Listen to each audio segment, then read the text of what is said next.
Aí, gravando a partir de agora. Conforme prometido, então, eu vou passar o vídeo que eu tinha falado com vocês. Deixa eu só pegar ele aqui. Olá,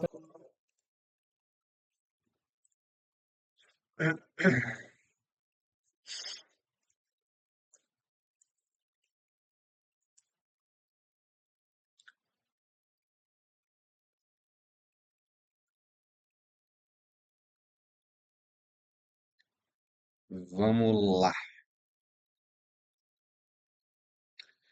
Tá, agora eu quero que vocês prestem bastante atenção. Não que vocês não estejam prestando, tá? Mas eu quero que vocês prestem bastante atenção nos detalhes aí, porque a gente vai falar muito sobre aquela questão de opacidade em vidro fosco. Eu sei que por ser um médico radiologista que vai falar nesse vídeo, ele tem alguns termos mais técnicos do que nós estamos acostumados, tá?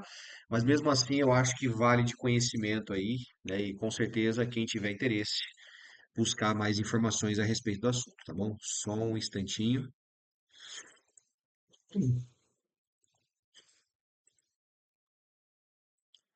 Eu vou sumir por pelo tempo do vídeo, daqui a pouco eu volto com vocês.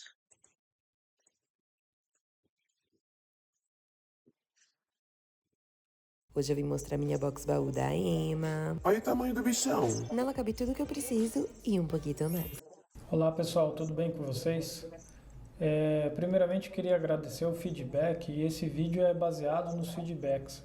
Muitos amigos botões, então achei interpretar melhor as imagens. Se você não me conhece, seja muito bem-vindo, é um prazer. Meu nome é Ariel, eu sou médico radiologista e sou assistente do grupo de emergências do Hospital das Clínicas da USP.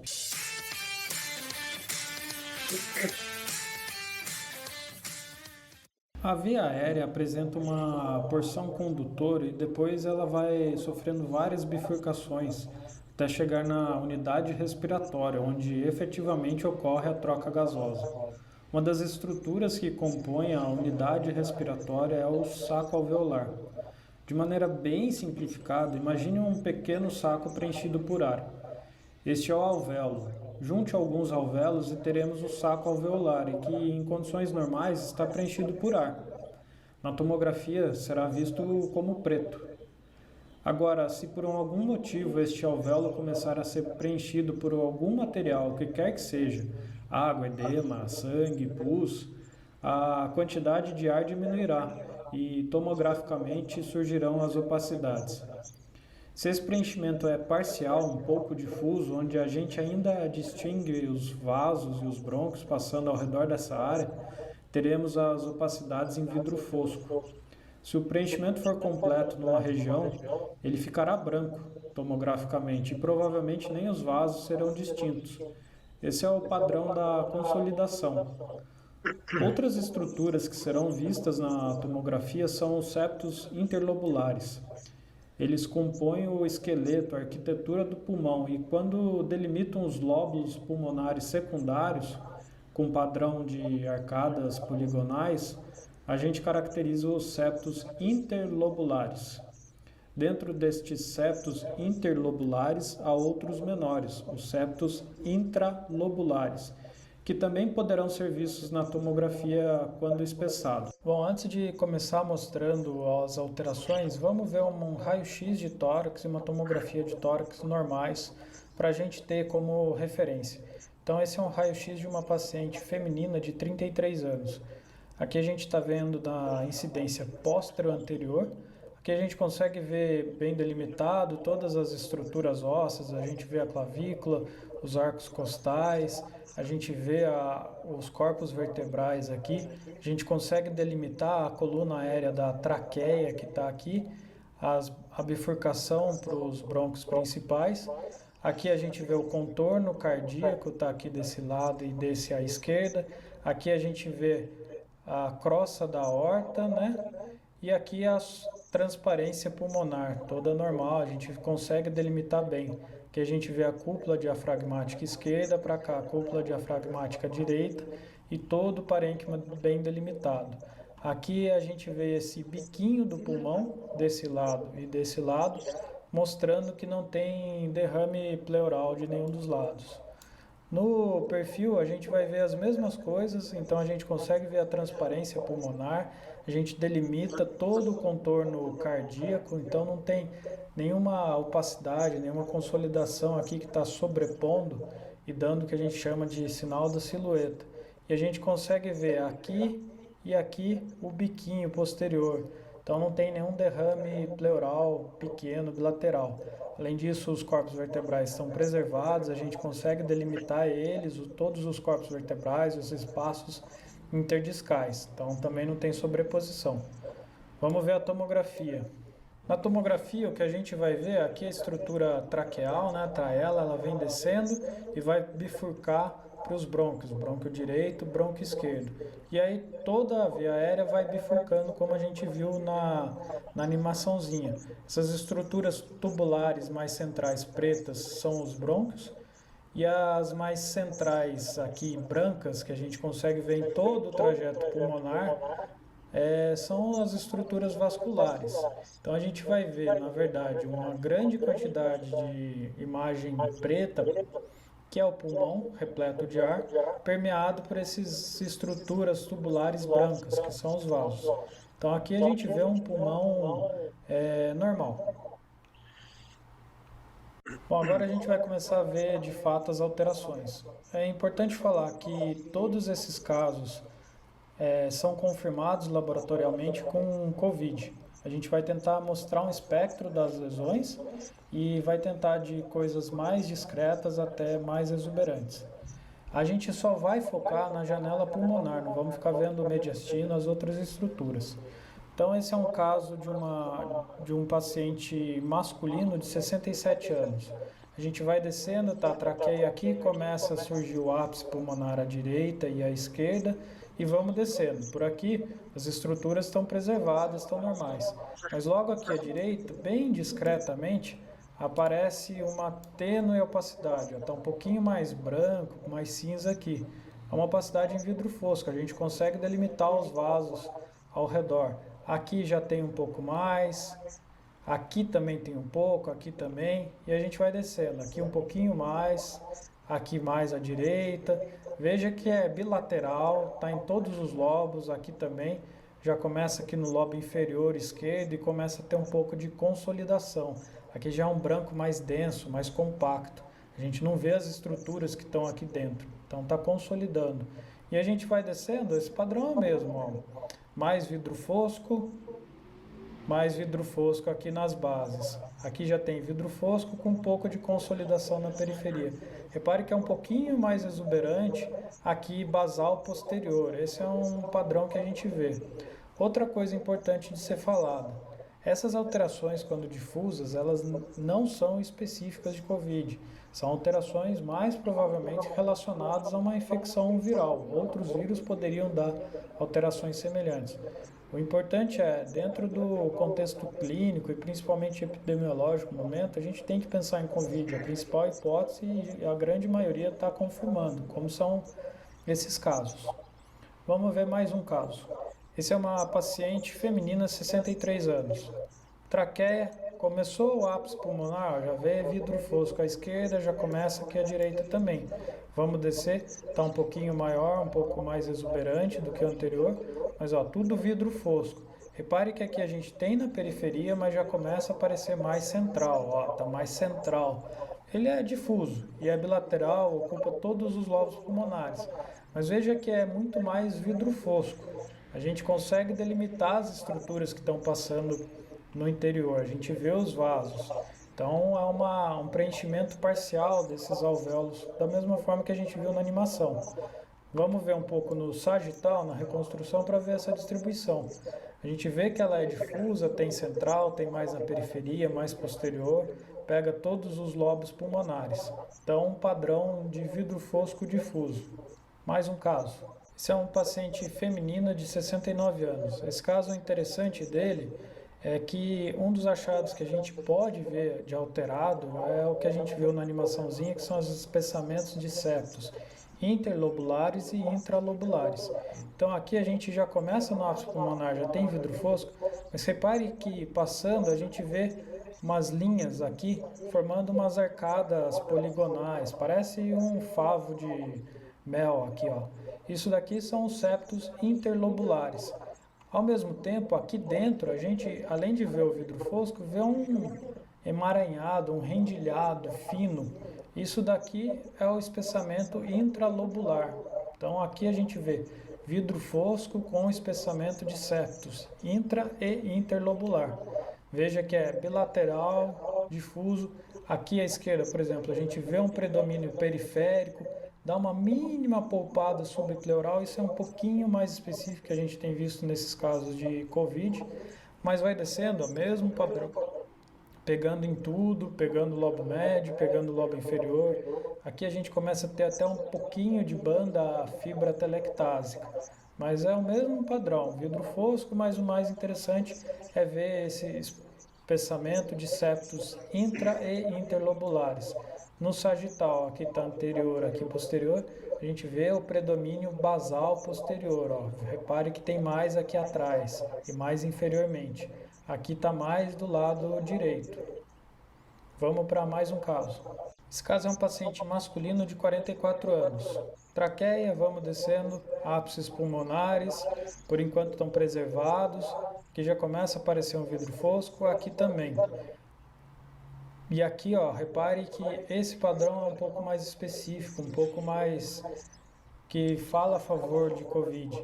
É uma opacidade em vidro fosco, tem espessamento de septos intralobulares e ele é periférico, meio subpleural. Tem uma mínima rima aqui de pulmão entre o gradil costal e logo depois da pleura preservado. Então esse é um padrão um pouco mais específico. Veja que dentro dessa opacidade em vidro fosco, começa a ter áreas um pouco mais indistintas, mais compactas. Está começando a consolidar. Então aqui a gente também vê um pouco de vidro fosco mais na periferia. Aqui o ápice pulmonar direito está um pouco mais preservado, mas também tem alteração. Então, mesma coisa, padrão de vidro fosco com espessamento de septos intralobulares, esse com predomínio um pouco mais periférico.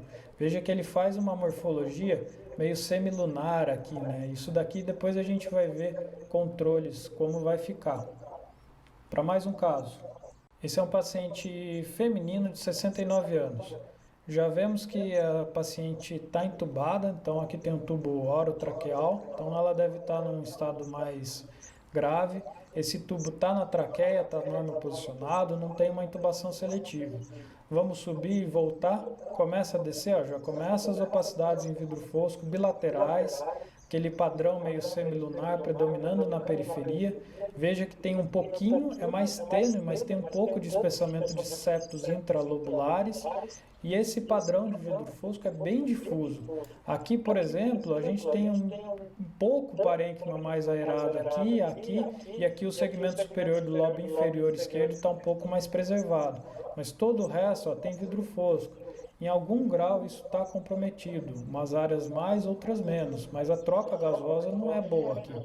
E aí a gente vai descendo, começa a ver consolidação, ó, aqui no basal, principalmente à direita. Nesse caso tem um pouquinho de derrame pleural aqui à esquerda, mas no meio daquelas opacidades em vidro fosco, a gente vai vendo um padrão de consolidação. Vamos ver a reconstrução agora, sagital, e a gente olha, vê o padrão de vidro fosco difuso, que é anterior um pouco mais aerado, aqui já tem mais vidro fosco, e a região posterior, principalmente basal posterior, mais por um padrão de consolidação. Vamos para o outro lado, aqui ó, mais padrão de consolidação e vidro fosco. Tem um gradiente tendendo de anterior para posterior. Vamos para mais um caso. Essa é uma paciente feminina também de 71 anos. Novamente, o paciente está entubado, então deve estar no estado mais grave. O tubo está normal posicionado. Vamos subir, chegamos no ápice e vamos descer.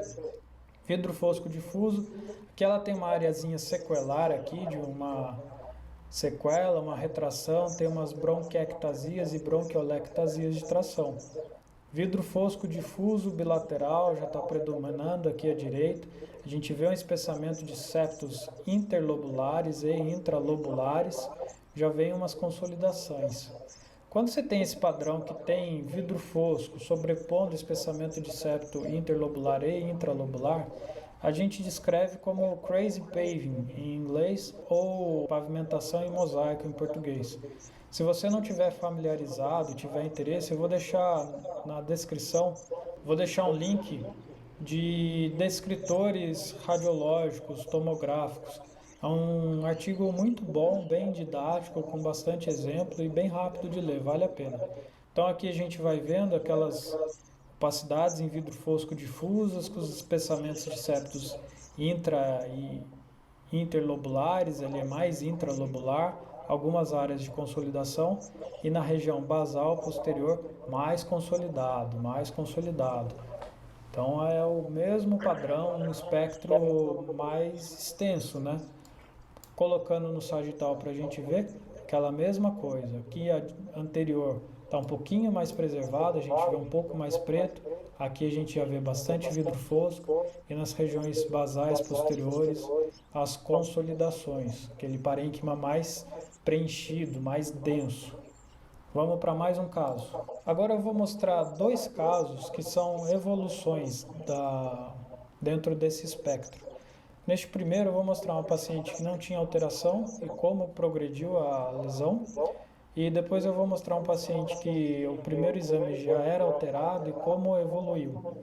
Então esse é aquela raio-x da primeira paciente que a gente tinha mostrado, que é uma mulher de 33 anos. Esse raio-x em PA está normal, a gente vê a transparência pulmonar preservada. Ela fez esse exame no dia 17 de março.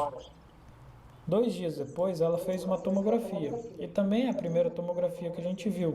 Está normal, não tem opacidades em vidro fosco, não tem nenhuma alteração tomográfica significativa. Essa paciente depois repetiu o exame e fez um raio-x no dia 29 de março. Foi esse raio-x. Veja que aqui já tem muita mais opacidade. Ó. Esse não é um parênquima normal. Todo parênquima à direita está mais branco. Então tem umas opacidades difusas aqui.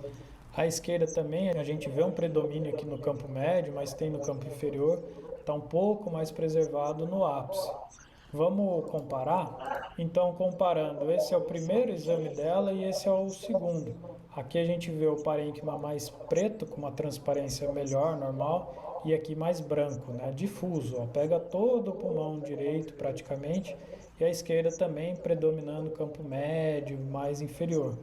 Essa paciente, um dia depois daquele último raio-x, ela fez uma tomografia. Vamos ver. Traqueia, vai descendo ápice pulmonar. Já começou a opacidade em vidro fosco à direita. Então era onde a gente via desde lá de cima opacidades no raio-x. Está aqui, já está aparecendo. Vidro fosco já com consolidação aqui mais posterior, mas aqui já começa a aparecer também à esquerda, um pouco vidro fosco com um pouco de consolidação. Aqui está mais extenso e aqui já começa, mais para vidro fosco aqui, áreas consolidadas e vai descendo. Veja que ela tem um padrão mais medular, mais central. Também pode, está dentro do espectro. Aqui já é mais posterior, subpleural, bilateral, tem vidro fosco, tem consolidação. Aqui à esquerda mais para consolidação, outros aqui, alguns vidros foscos menores aqui no lobo médio. E aí é uma evolução de uma tomografia normal para esse padrão. Bom, esse último caso é um paciente masculino de 42 anos. Então esse é o primeiro exame dele, ele já tem alteração, tá? Então a gente já está partindo de um exame com bastante opacidade em vidro fosco, ele tem espessamento de septos intralobulares e interlobulares, a gente vê que é bilateral, é bem extenso, mais de 75% do parênquima pulmonar está comprometido aqui. Então aquele padrão de crazy paving e tem as áreas de consolidação de permeio também. Então bem alterado, começa a consolidar mais aqui nas bases, aquele padrão de vidro fosco com os espessamentos dos septos. Então esse é o exame inicial, eu vou subir para comparar. Esse daqui é o exame de controle. foi feito 14 dias depois. A gente vai descendo, repare que tem essas traves, mas agora ele tem um aspecto diferente. Aqui a gente vê muito vidro fosco. Veja que essas áreas elas estão um pouco menores e está mais denso, mais compacto, mas não é o padrão de consolidação. Isso daqui retraiu. Então tinha uma área grande alterada, retraiu. Está formando um padrão fibrocicatricial. Se a evolução vai ficar tudo isso alterado, a gente não sabe ainda. Precisa de tempo para ver o que vai melhorar ainda. Mas isso daqui é um padrão indo para uma resolução das alterações.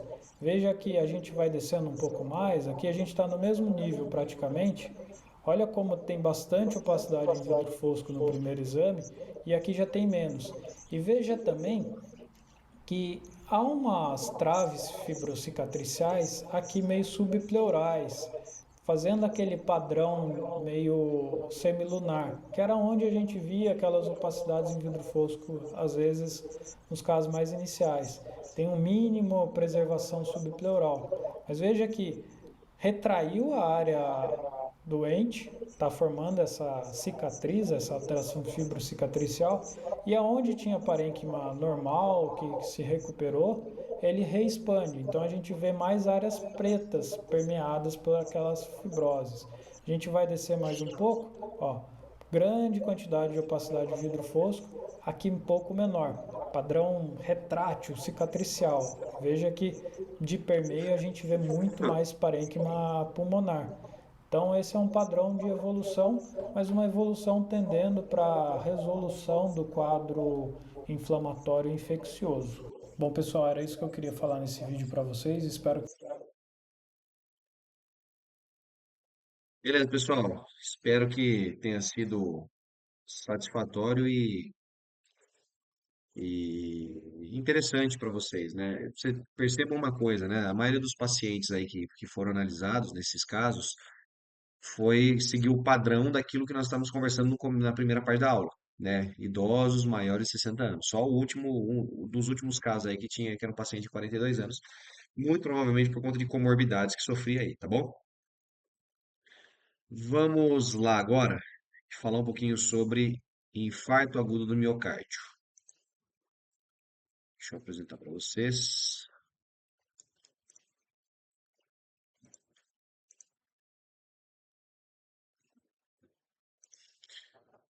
Beleza. Opa, aqui não. Infarto agudo do miocárdio ou a sigla IAM, infarto agudo do miocárdio, tá bom?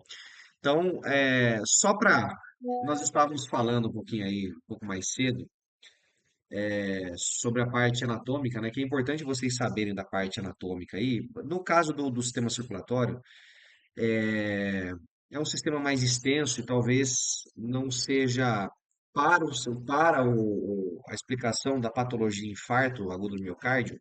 O mais importante é vocês saberem a respeito das artérias coronarianas, tá?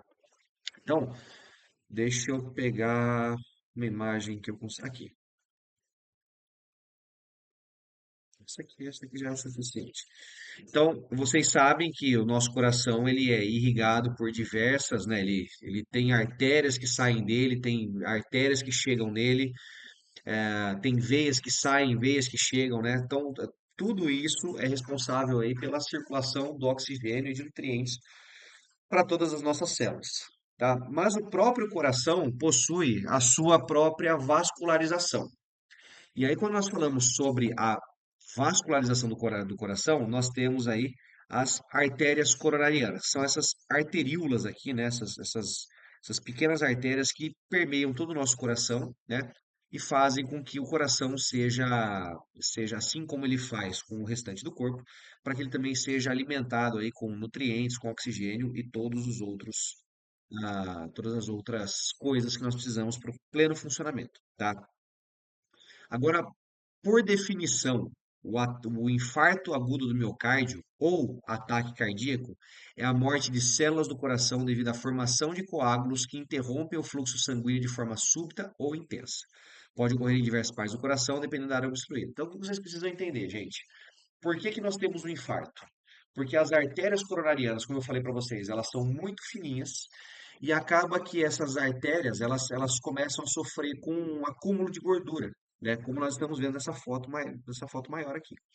Quando nós temos acúmulo de gordura nas nossas artérias coronarianas, o que acontece? Ela vai começar a se fechar, daqui a pouco a luz dela é extinta, ou seja, ela não passa mais sangue nenhum ali. Consequentemente, se não passa sangue, não há oxigenação e transporte de nutrientes para aquela região irrigada pelas artérias coronarianas, ela acaba sofrendo uma necrose, né? E a necrose a gente sabe que é a morte basicamente a morte celular naquela região, tá? O coração, nós não podemos esquecer que ele é uma bomba, né? Uma bomba como que eu posso dizer? É uma bomba que bombeia o nosso sangue, né? Então ela é responsável aí, através da sístole e da diástole, de bombear o coração, de bombear o sangue para todos os nossos órgãos, sistemas e células, tá?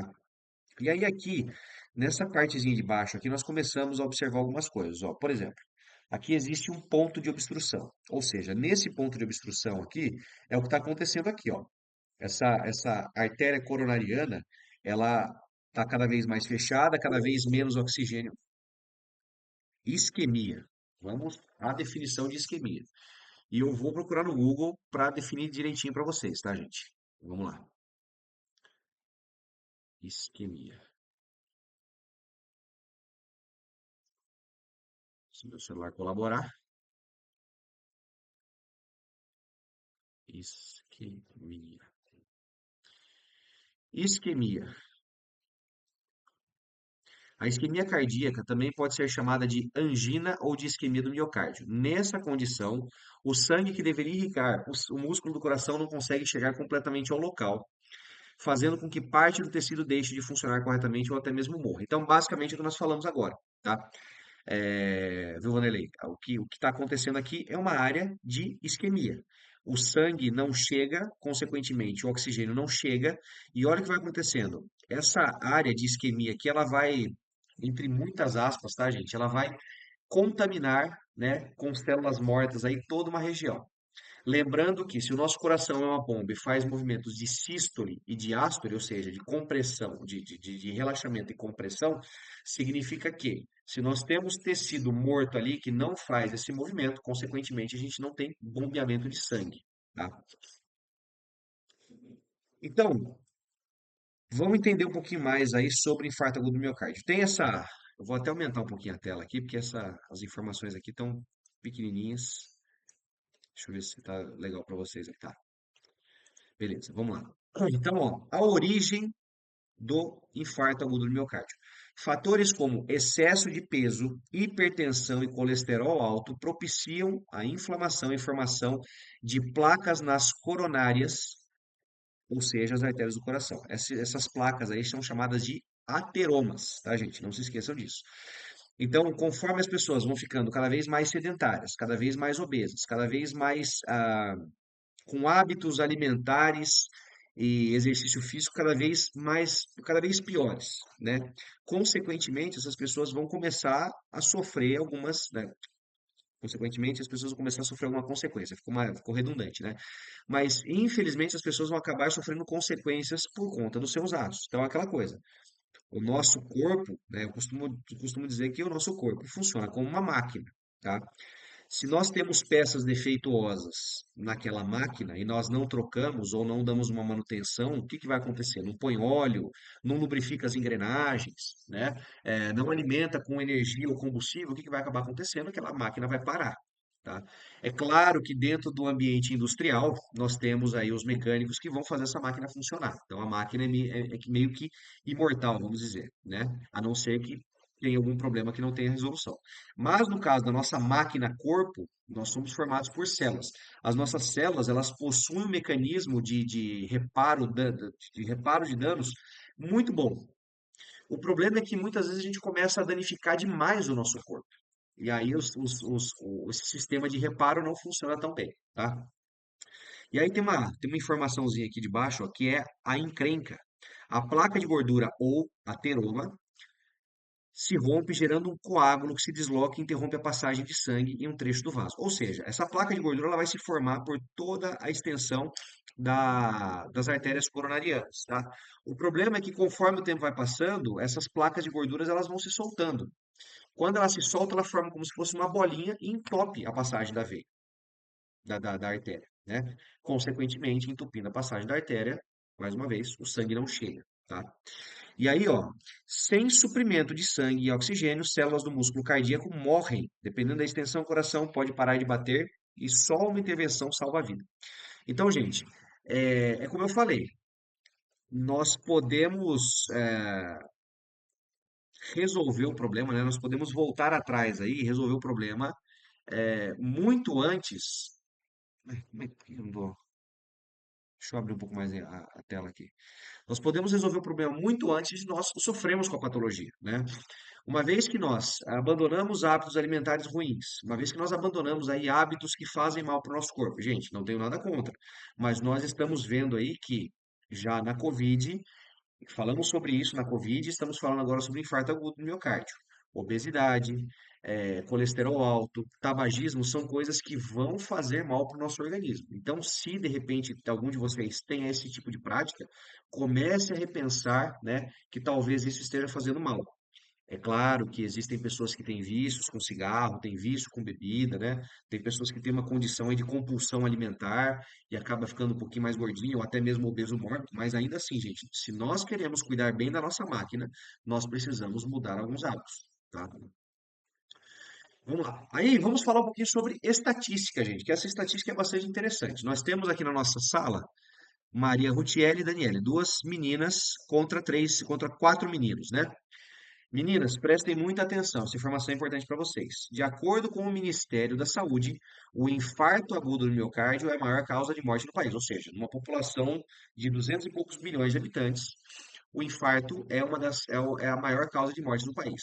O problema aqui é o seguinte: sua ocorrência é entre 300 e 400 mil casos por ano, e a cada 5 a 7 casos ocorre um óbito. Ou seja, nós temos uma população de 200 milhões de habitantes, entre 300 e 400 pessoas aí sofrendo infarto agudo do miocárdio, cerca de 5 a 7 vão a óbito. Dentre esses números, meninas, prestem atenção, estima-se que o risco de óbito por infarto em mulheres é cerca de 50% a mais do que em homens. De acordo com o Dr. Leopoldo Piegas, isso se deve ao fato de que as artérias das mulheres são menos calibrosas do que as dos homens, facilitando o fechamento das mesmas por placas ateromatosas, que é o depósito de gordura, tornando a obstrução mais grave. Então, vamos pensar no seguinte: vocês mulheres têm uma constituição física um pouco mais, não vou dizer frágil, mas um pouco mais delicada. Delicada não no sentido de fragilidade, tá, gente? Mas assim, mais delicada porque, né, sempre é aquela coisa, né? Eu vou fazer um elogio agora. Sempre depois do rascunho vem a obra-prima, né? E aí, queira vocês acreditar em Deus ou na ciência, né? Quando Deus estava criando o Adão e Eva lá, Adão veio primeiro, a mulher veio depois. E aí ele refinou todos os parâmetros da mulher, né? Fez as veias um pouquinho mais fininhas, né? Fez ela preparada ali para uma gestação, colocou algumas coisas complicadas no meio do caminho, como por exemplo a menstruação, que é uma coisa que nós maridos sofremos muito, né? Muitas vezes por ter que lidar com situações de estresse e tudo mais, né? Mas a realidade está aí. Nós nascemos, né, nós estamos nesse mundo aí, precisamos conviver com algumas patologias. No caso do infarto, né, temos essa estatística maldita aí, né, de que 50% das mulheres vão morrer mais do que homens por conta do infarto, justamente essa questão de mais, eh, de uma estrutura mais refinada, vasinhos mais finos e tudo mais, tá bom? Agora, as causas, tá, gente? As causas do infarto agudo do miocárdio. Em primeiro lugar, tabagismo. Não estou mentindo, tá? Então, vocês podem ver que o tabagismo estava presente na Covid, está presente no infarto e vai estar presente,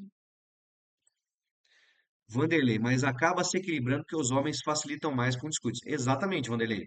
Nós homens não temos um costume de cuidar tanto da saúde quanto as mulheres, né? Eu posso perguntar para as meninas aqui daqui a pouco, né? Se alguém se quiser se manifestar, com certeza as meninas, as mulheres vão muito mais ao médico fazer controle, né? Com ginecologista que seja, ou fazer um check-up muito mais vezes do que nós homens, né? Você vê mulheres em bares, então, né? Infelizmente, a gente tem uma realidade que não deveria ser dessa forma, né? Mas aí a gente acaba cedendo aos prazeres mundanos aí, né? E acaba que a gente se prejudica com isso, tá? Então vamos pensar no seguinte, ó, causas. Falei para vocês, tabagismo, ou seja, o hábito de fumar, sedentarismo, o hábito de não fazer exercícios físicos, colesterol alto, é o não sou nada contra, pelo contrário, eu gosto muito, mas comer a gordurinha da carne, né? Comer lá o torresminho, o problema é que nós temos o costume de comer vezes demais, né? A gente não separa o dia do lixo, para que a gente possa estragar o nosso corpo um dia, os outros 6 dias da semana, nós estarmos com a alimentação em dia, tá? E aí a gente comete alguns abusos, o colesterol vai lá para cima. Estresse em excesso, né? Então nós vivemos uma rotina pesada hoje de trabalho, de estudo e tudo mais, e isso acaba fazendo com que as pessoas estejam cada vez mais estressadas e, consequentemente, essas pessoas sofrem um pouquinho mais com o estresse e, por fim, são um grupo de risco aí para o infarto agudo do miocárdio. Diabéticos, né, também é uma causa. Hipertensos, má alimentação, de novo, a má alimentação aqui que nós estamos falando, e só. Essas aí são as causas, tá? Agora, gente, eu vou passar para vocês um. É porque eu preciso encerrar uma parte, né? Eu encerro a parte da explicação, vou para o vídeo. Tem um vídeo que eu vou deixar disponível na plataforma que fala um pouco mais aí sobre. Peraí, deixa eu ver uma coisa aqui. Porque eu tenho que tomar cuidado com o tempo, tá? Eu vou passar o vídeo do sistema cardiovascular que fala um pouquinho sobre as artérias coronarianas e o infarto agudo do miocárdio, tá? E depois o que eu deixar de vídeo, o que eu deixar de passar de vídeo para vocês aqui, vocês podem acessar na plataforma e dar uma olhada lá, que vai estar tudo disponível lá, tá bom? Agora eu vou passar então, falando sobre a parte do sistema cardiovascular. Espera só um minutinho.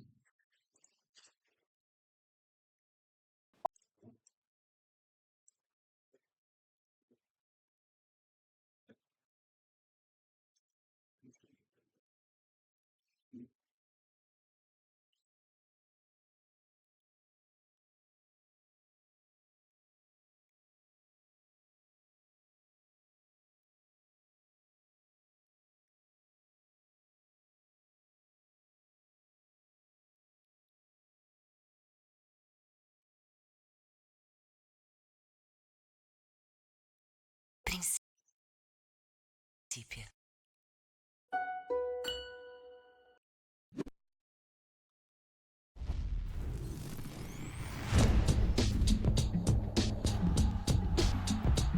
Olá, pessoal, tudo bem?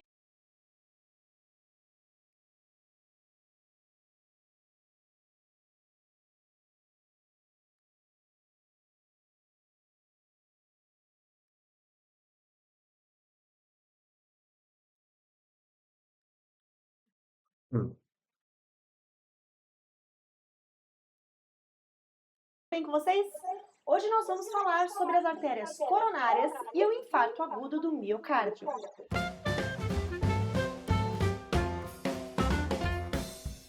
Antes de começar a aula, eu queria saber se você já se inscreveu no Congresso de Anatomia e Saúde, que eu falei no último vídeo que eu postei aqui no canal. Não? Então corre no link aqui embaixo e se inscreve. Congresso. Se você usa os órgãos do nosso corpo, ele também precisa de irrigação sanguínea, também precisa receber sangue, ainda mais sabendo que o coração é um órgão muscular e por realizar contração, ele consome bastante energia. Então é importantíssimo que o coração receba uma boa irrigação sanguínea para que haja o suprimento de oxigênio e nutrientes para o músculo cardíaco conseguir produzir energia suficiente para que ele consiga realizar as suas contrações. Para a gente ter uma ideia, durante o repouso, o próprio músculo cardíaco, o próprio coração, recebe aproximadamente 5% do sangue bombeado por ele mesmo.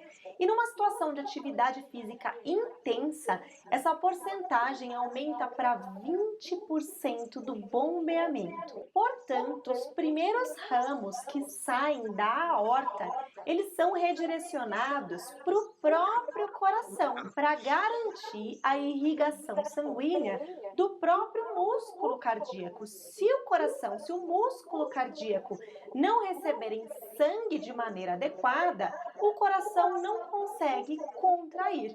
E se ele não contrair, o sangue não chega em lugar nenhum do corpo. Então, a partir da aorta se originam dois pequenos ramos chamados de artérias coronárias, que vão ser redirecionadas para o próprio coração. A artéria coronária direita e as suas ramificações abastecem o átrio direito, o ventrículo direito, a parede posterior do coração e uma pequena parte do septo interventricular. Já a artéria coronária esquerda e suas ramificações ficam responsáveis pela irrigação do átrio e ventrículo esquerdo e pela maior parte do septo interventricular. Agora, uma informação interessante. As artérias coronárias, elas são comprimidas durante a sístole cardíaca, de forma que o músculo cardíaco ele só recebe irrigação sanguínea durante a diástole, durante o seu relaxamento. E o que o infarto tem a ver com essa história? O infarto agudo do miocárdio acontece exatamente quando a irrigação do músculo cardíaco pelas artérias coronárias fica prejudicada, ou seja, quando existe uma obstrução de alguma artéria coronária. O infarto nada mais é do que a morte de um grupo de células cardíacas que acontece pela falta de suprimento sanguíneo. Isso acaba gerando sintomas como dor opressora no centro do peito, que pode irradiar para algumas regiões. É comum a dor do infarto irradiar para o braço esquerdo, mas não é regra. Muitas vezes essa dor também pode irradiar para a mandíbula, para o estômago ou até para as costas. E a causa mais comum que leva à obstrução das artérias coronárias é a aterosclerose. A aterosclerose é uma doença que leva ao depósito de placas de gordura no interior das artérias. Essas placas de gordura são chamadas também de placas de ateroma. Os fatores que predispõem o infarto agudo do miocárdio estão relacionados à idade, tabagismo, obesidade, diabetes, altos níveis de colesterol sanguíneo e fatores hereditários. Agora, eventualmente, a pessoa pode ter os sintomas do infarto sem que o infarto, ou seja, a morte das células cardíacas, efetivamente tenha acontecido, o que nós chamamos de angina. A angina acontece geralmente quando já existe uma obstrução parcial de alguma coronária pelas placas de ateroma, só que no repouso o fluxo sanguíneo não fica prejudicado porque a demanda cardíaca por sangue não é tão grande quando ele está batendo tranquilinho. Agora, quando a pessoa é submetida a algum estresse físico ou mental, a frequência cardíaca e a pressão arterial aumenta, aumentando a demanda de sangue, a necessidade de sangue pelo próprio músculo cardíaco. Além disso, o estresse mental faz com que as coronárias ateroscleróticas sofram vasoconstrição, bloqueando temporariamente o fluxo sanguíneo para alguma região cardíaca, gerando sintomas do infarto.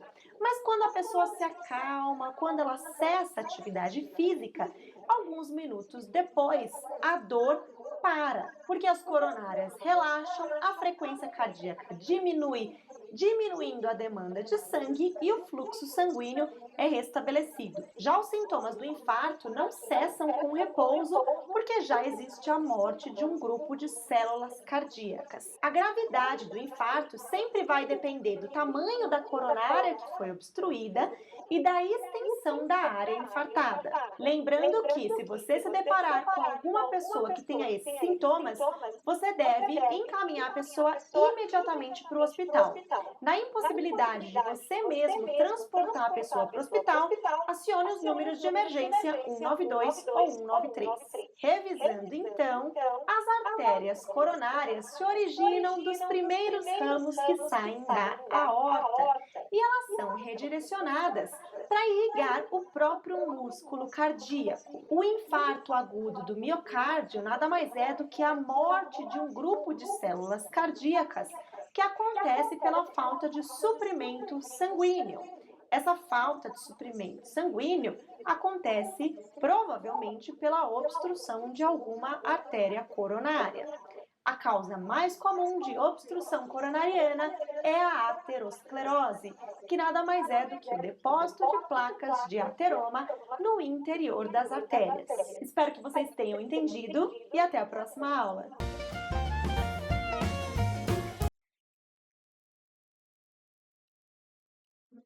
Beleza, gente? Mais um resumo aí do que nós estávamos falando, né? Vamos voltar aqui. Eh,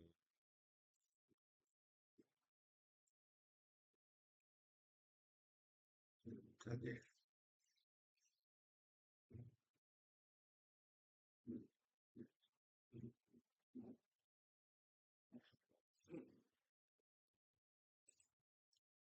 Beleza. Então, continuando aí falando, né? Falamos sobre as causas, agora vamos falar sobre os tipos de dor, tá? Porque ainda nós temos alguns graus de dor dentro do infarto agudo do miocárdio, tá? Então, nós temos aí, o primeiro tipo é a dor anginosa, que é uma característica evidente da angina que leva ao diagnóstico de doença arterial coronariana, ou seja, a angina do peito ou infarto agudo do miocárdio. Aí depois nós temos a dor provavelmente anginosa, que embora não apresente nem todas as características de uma angina típica, tem como principal suspeita diagnóstica a doença coronariana. Aí depois nós vamos ter a 3, que é a provavelmente não anginosa, que é uma dor atípica, porém não está descartada a hipótese de doença arterial, sendo necessária a realização de exames complementares. E por fim, nós temos a dor não anginosa, que são características de origem não coronariana. Então, assim, gente, vão ter diversos tipos de dor e essa dor ela vai irradiar para membros ou não, tá? Não vai dar tempo de eu passar para vocês, até por conta do tempo que nós temos aqui, não vai dar tempo de eu passar para vocês um vídeo que fala sobre os 7 sinais que o infarto dá algum tempo antes de que ele ocorra, tá? Então, quero que vocês, como lição de casa, além dos exercícios, claro, que vocês assistam esse vídeo que está lá na plataforma, tá? O nome do vídeo aqui na plataforma tá. Peraí, cadê ele? Ó, 7 sinais iniciais de um infarto que você nunca pode ignorar. Assistam lá que vai ser bastante interessante, tá bom? Vamos dar sequência aqui. Aí nós temos, além dos tipos de dor, nós vamos ter os tipos de infarto, tá? Por quê? Porque nós temos algumas causas para esse infarto, tá? E aí, o tipo 1 é a instabilidade de placa. Lembra que eu falei para vocês, e aí vocês viram no vídeo da Natália Reineck agora, sobre as placas ateromatosas, ou os ateromas. O que que acontece? Aquelas placas de gordura, elas vão preencher ali toda a extensão da nossa artéria coronariana, e aí, por algum motivo, elas ficam instáveis, ou seja, elas ficam ali meio bambas, quando elas ficam bambas, passa o sangue fecha, né? O sangue passa por ali, coleta algumas dessas plaquinhas de gordura, forma a bolinha tampa a passagem do sangue, tá? Então, ó, acontece quando a placa arteriosclerótica, ou seja, a placa de colesterol se desestabiliza, formando um trombo que obstrui uma artéria coronariana. Essa palavrinha trombo aqui, vocês devem lembrar de trombose, tá? Então, a trombose e o infarto agudo do miocárdio, não são a mesma doença, tá, gente? Só tô falando para vocês que ele tem o mesmo mecanismo, tá? É uma bolinha que se forma ali de material, no caso da trombose, de trombos ali, de células sanguíneas, né? Que vai formar uma casquinha, uma bolinha de casquinha e vai parar na saída de uma veia e vai impedir a passagem de sangue para lá. No caso do infarto, as placas de gordura vão se soltar, vão formar uma bolinha de gordura, vai cair na artéria coronariana e aí vai para o braço, tá bom? Aí nós temos o tipo 2, que é o desbalanço entre oferta e demanda, quando o oxigênio ofertado ao músculo cardíaco é menor do que a sua necessidade para pleno funcionamento. Então lembra que eu falei para vocês também, gente, o nosso músculo cardíaco, ele tem uma necessidade de energia. Natália falou agora no vídeo dela, né, onde nós temos aí um percentual de que quando nós estamos parados, 5% do nosso sangue em repouso, né, 5% do nosso sangue está irrigando o nosso coração. quando nós estamos em exercício físico, pelo menos 20%, tá? O que que acontece? 5, 20, 100%, a porcentagem nesse caso, né, não muda, vamos dizer, né? O que vai mudar é porque o coração precisa de uma quantidade de energia, uma quantidade de sangue para funcionar, não chega essa quantidade suficiente no coração e acaba tendo a morte das células do coração, tá bom? Aí nós temos aí o tipo 3, que é a morte súbita, né? O coração simplesmente para de bombear sangue ao cérebro e outros órgãos vitais por problemas de ausência de sinais elétricos que o fazem funcionar. Ou seja, o coração está meio fraco ali, para de bombear, não bombeia sangue para mais lugar nenhum, e aí você tem uma morte celular naquela região também, tá bom? Nós temos o tipo 4, que é relacionado às angioplastias, tá? Ocorre geralmente por arritmia cardíaca, insuficiência renal aguda, embolização e fragmentos do trombo e AVC. Ou seja, quando você faz ali algum tipo de procedimento naquela região do coração ali, né? Acaba que esse procedimento afeta o funcionamento daquelas artérias coronarianas e, consequentemente, afeta aí na movimentação do coração, consequentemente também causando aí o infarto agudo do miocárdio, tá?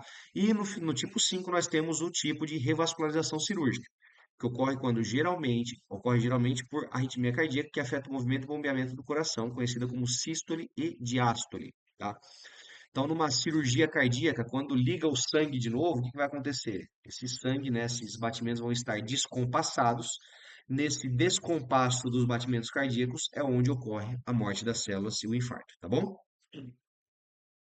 E aí chegamos na parte interessante para a gente, né? Vocês estão aqui para estudar sobre tomografia. Vamos falar um pouquinho sobre o diagnóstico de score de cálcio. Por quê? Porque a tomografia ela vai ser responsável por um diagnóstico de infarto agudo do miocárdio por conta de um detalhe muito simples, né? Quando uma pessoa está infartando, está para infartar ou já infartou, ela vai ter um acúmulo de cálcio nas artérias coronarianas. E aí nós conseguimos enxergar esse acúmulo de cálcio por meio da tomografia, tá? Então, ó, score de cálcio coronariano é um exame que avalia e quantifica a quantidade de cálcio nas artérias do coração e é realizado para detectar o risco de uma doença cardíaca. Dessa forma, desculpa, como infarto ou morte cardíaca.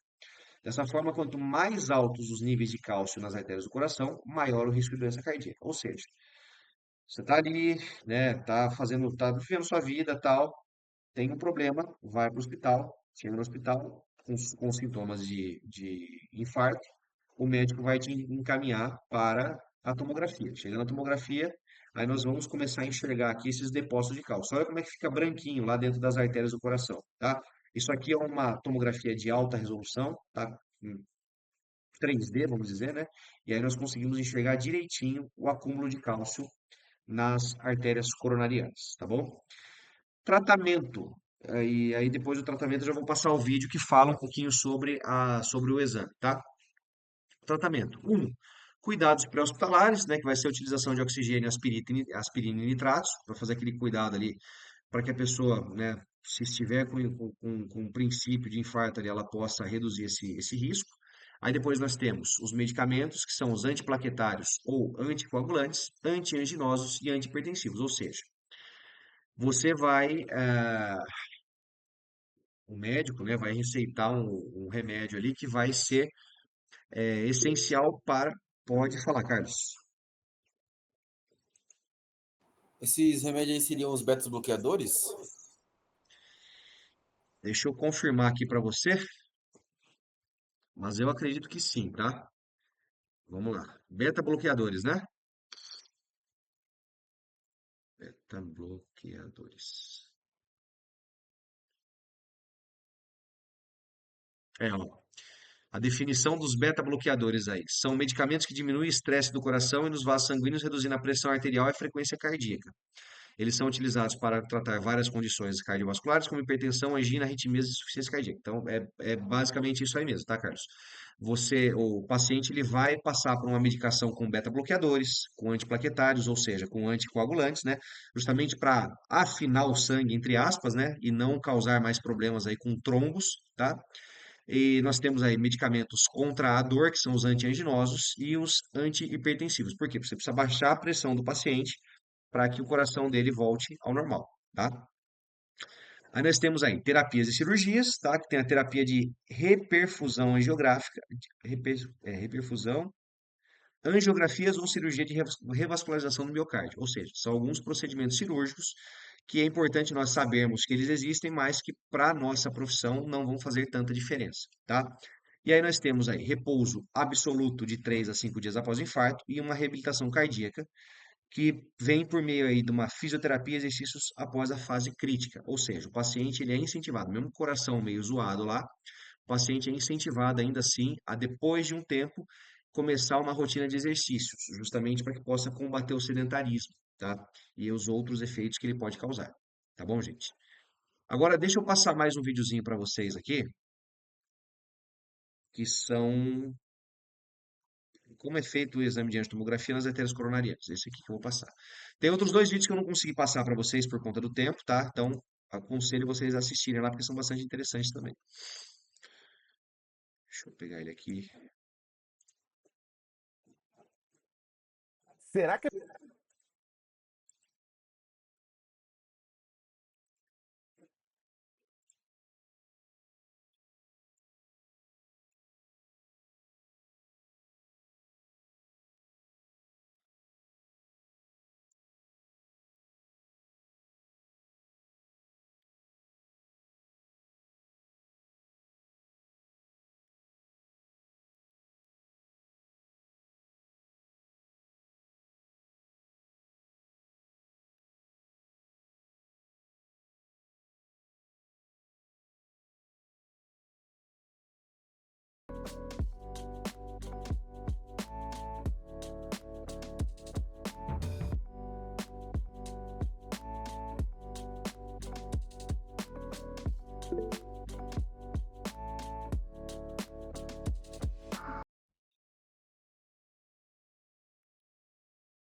Chegou o novo Dove Creme Serum, o desodorante com vitamina E. Axilas.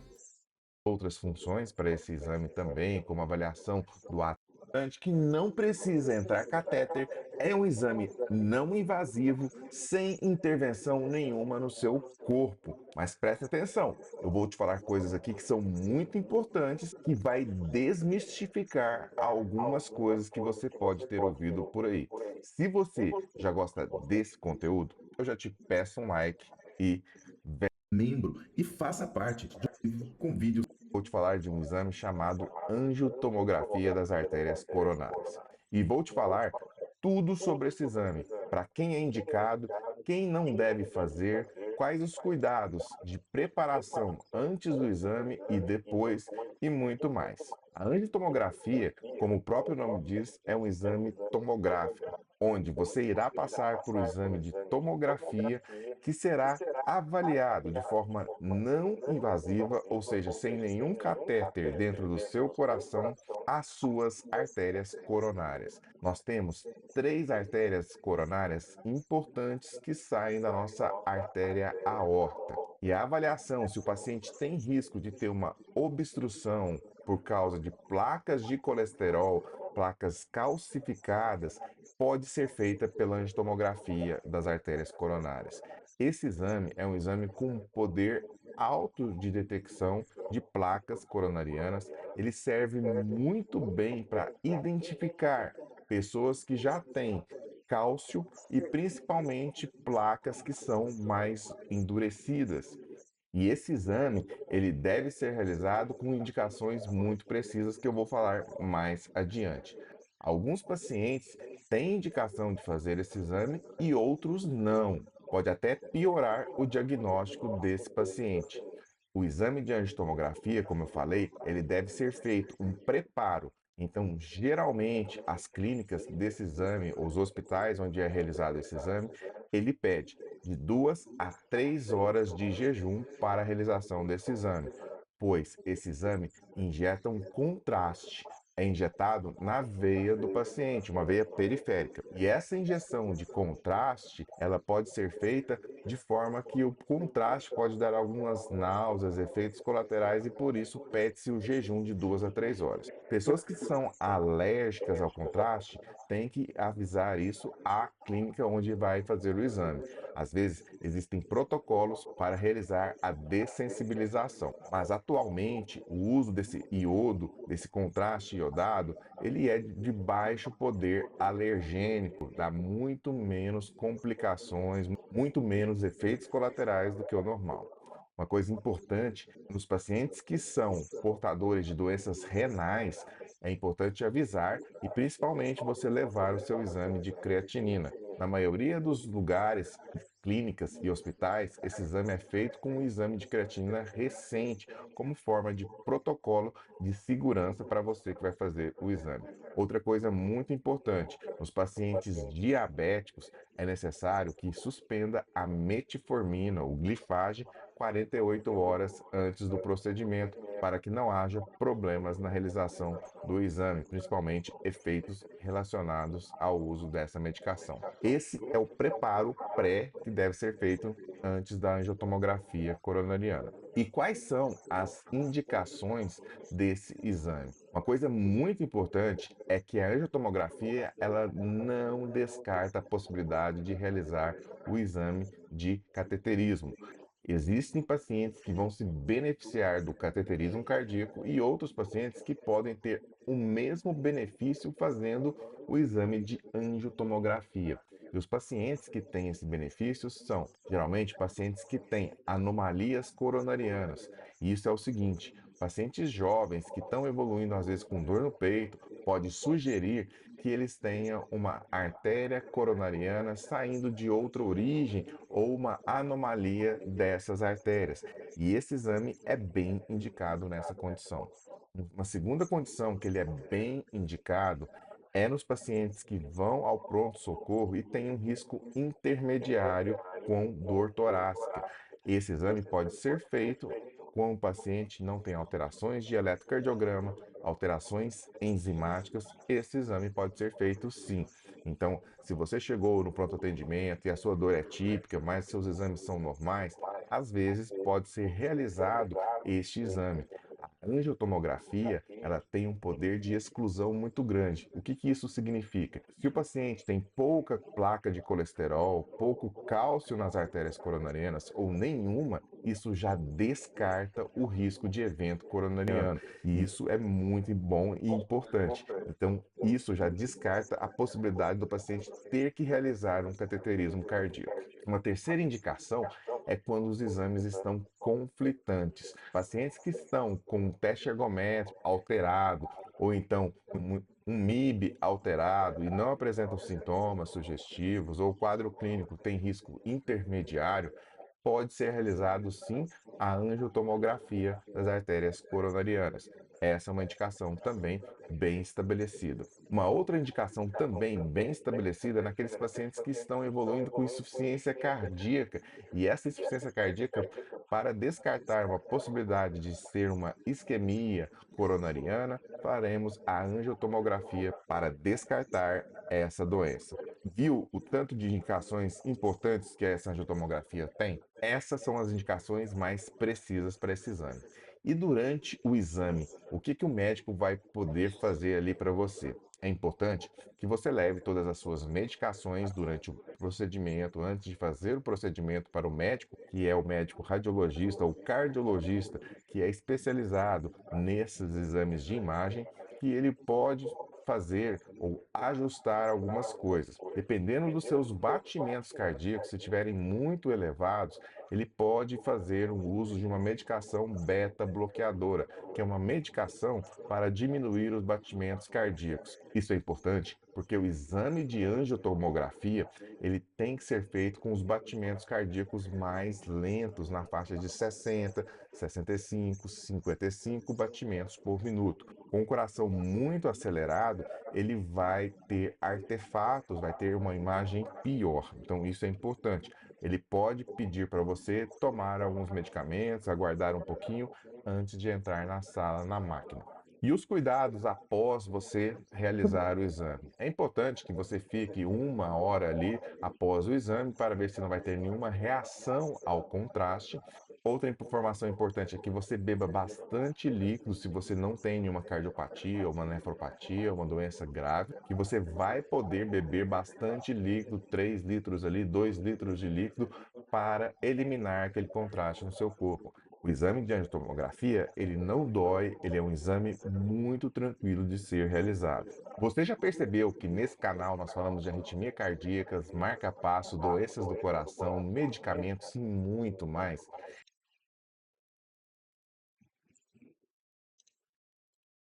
Beleza, pessoal. Por hoje é só. Alguém tem alguma dúvida, algum comentário que gostaria de fazer?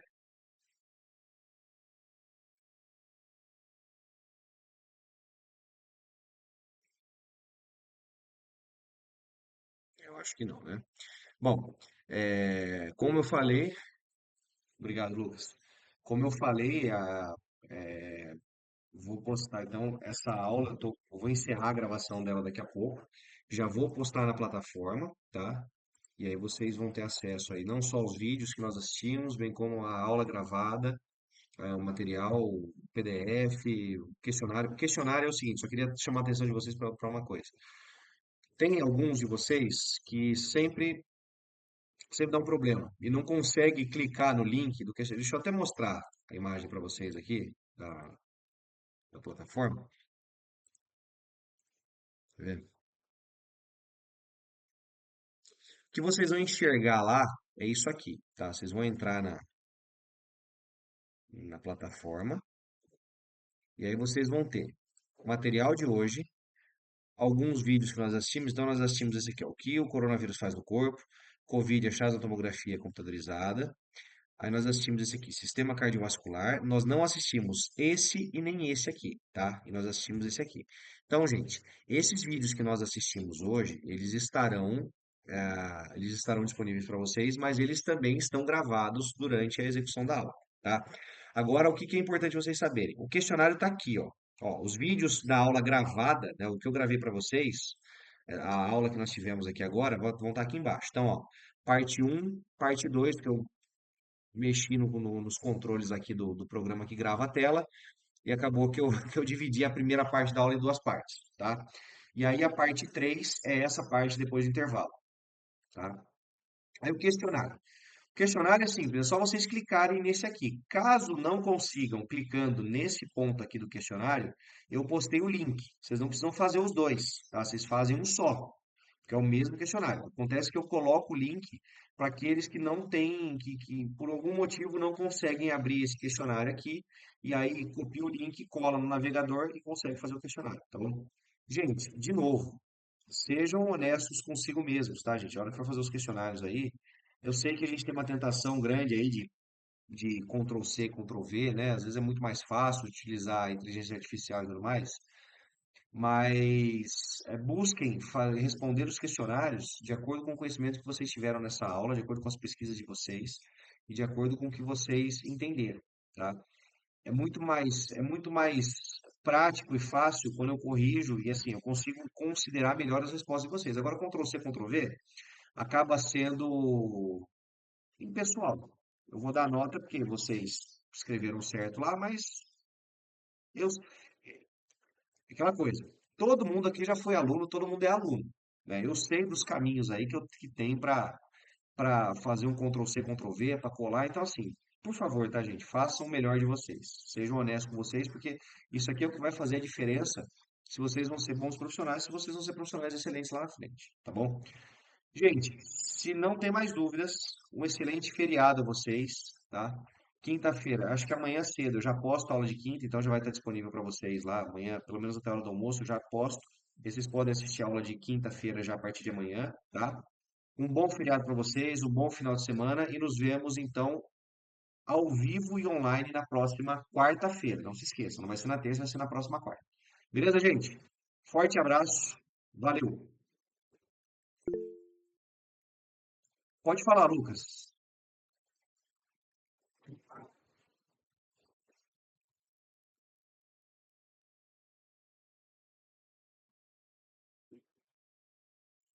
Ou então digita, porque eu não estou conseguindo ouvir seu áudio.